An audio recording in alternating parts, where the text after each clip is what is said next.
বিদায় হজের মর্মবাণী। শুক্রবার 9 জিলহজ 10 হিজরি সনে হজের সময় আরাফা ময়দানে দুপুরের পর হযরত মুহাম্মদ সাল্লাল্লাহু আলাইহি সাল্লাম লক্ষাধিক সাহাবার সমাবেশে এই ঐতিহাসিক ভাষণ দেন। হামদ ও সালার পর তিনি বলেন, হে মানুষ, তোমরা আমার কথা শোনো। এরপর এই স্থানে তোমাদের সাথে আর একত্রিত হতে পারবো কিনা জানি না। হে মানুষ, আল্লাহ বলেন, হে মানব জাতি, তোমাদেরকে আমি এক পুরুষ ও এক নারী থেকে সৃষ্টি করেছি এবং তোমাদেরকে সমাজ ও গোত্রে ভাগ করে দিয়েছি যেন তোমরা পরস্পরের পরিচয় জানতে পারো।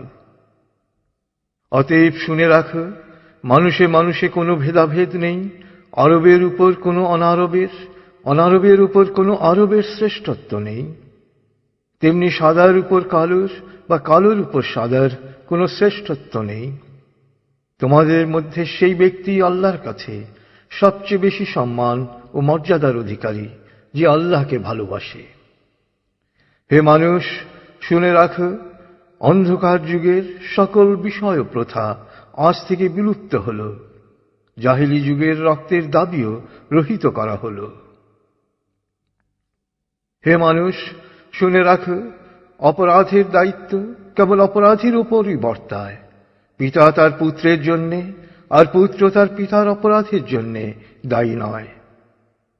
হে মানুষ, তোমাদের রক্ত, তোমাদের সম্মান, তোমাদের সম্পদ পরস্পরের জন্যে চিরস্থায়ীভাবে হারাম অর্থাৎ পবিত্র ও নিরাপদ করা হল। যেমন আজকের এই দিন, আজকের এই মাস, এই শহর সকলের জন্যে পবিত্র ও নিরাপদ। হে মানুষ, তোমরা ঈর্ষা ও হিংসা বিদ্বেষ থেকে দূরে থাকবে। ঈর্ষা ও হিংসা মানুষের সকল সদ্গুণকে ধ্বংস করে।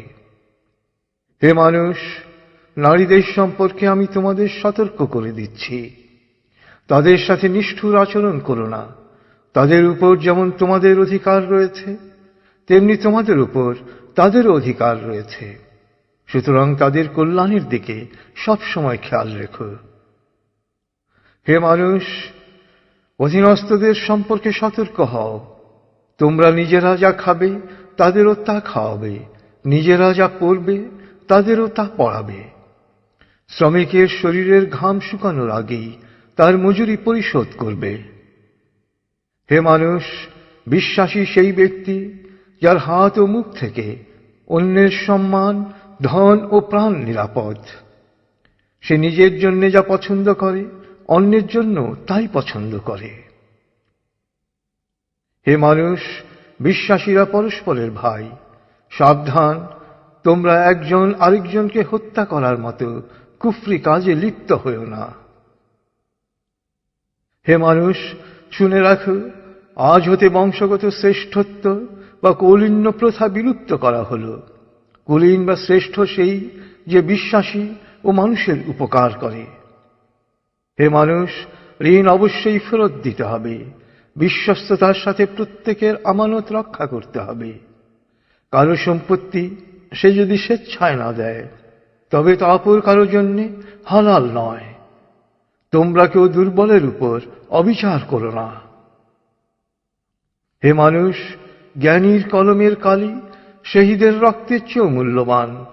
জ্ঞান অর্জন প্রত্যেক নরনারীর জন্য ফরজ, কারণ জ্ঞান মানুষকে সঠিক পথ দেখায়। জ্ঞান অর্জনের জন্য প্রয়োজনে তোমরা চীনে যাও।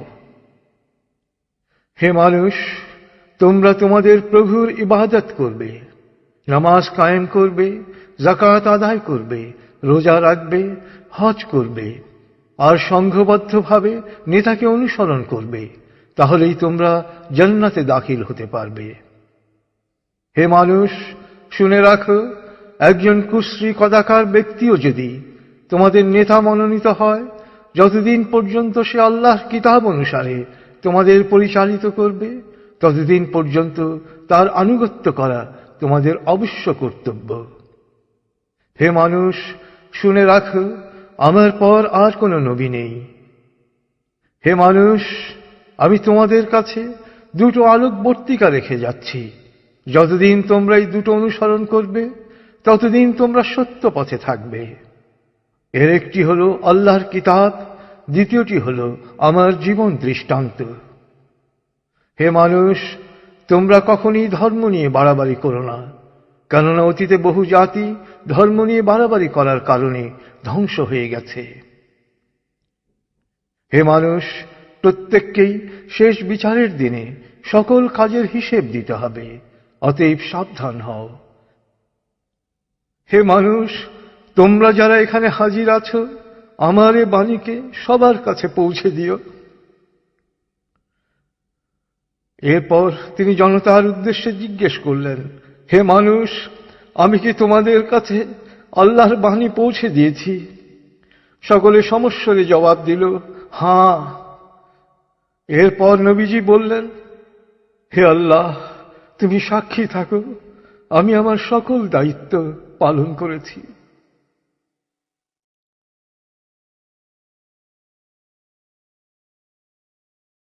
রাসূলুল্লাহ সাল্লাল্লাহু আলাইহি সাল্লামের উম্মত হিসেবে আমাদেরও দায়িত্ব তার এই শেষ বাণী সবার কাছে পৌঁছে দেয়া। আল্লাহ আমাদের সবাইকে এই দায়িত্ব পালন করার তৌফিক দান করুন। আমিন।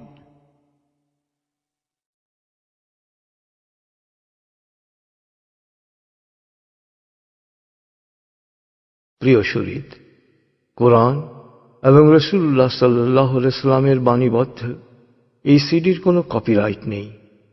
সিডিটি কিনে বা কপি করে যত খুশি বিতরণ করতে পারেন, শেয়ার করতে পারেন ইন্টারনেটে, ইমেইলে অ্যাটাচ করে পাঠাতে পারেন বন্ধু বান্ধব ও পরিচিতদের কাছে। আন্তরিকতার সাথে যত বেশি সংখ্যায় সম্ভব এটি বিতরণ করুন। নবীজির অনুসারী হিসেবে আপনিও তখন বলতে পারবেন, হে আল্লাহ, আমিও আমার দায়িত্ব পালন করেছি। যে কোনো তথ্যের জন্য ভিজিট করুন www.quantummethod.org.bd।